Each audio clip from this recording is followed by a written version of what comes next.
এত চারিদিকে একটাই প্রশ্ন, এবং তা নিয়ে নানা মুনির নানা মত।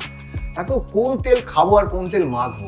কারোর একটা কিছু অপারেশন হয়েছে, প্রথমে এসে আচ্ছা ডাক্তারবাবু কি খাবো কি হ্যাঁ, সব থেকে কমন যেটা জিজ্ঞেস করে, ডাক্তার হরলিক্স খেতে পারবো? নিজে কিনে খাবেন নাকি বাড়িতে যারা দেখতে এসছে তারা দিয়ে গেছে? বলছে না, দেখতে এসছে জানেন তো 8টা বোতল হয়ে গেছে, 10টা বোতল হয়ে গেছে হরলিক্সের।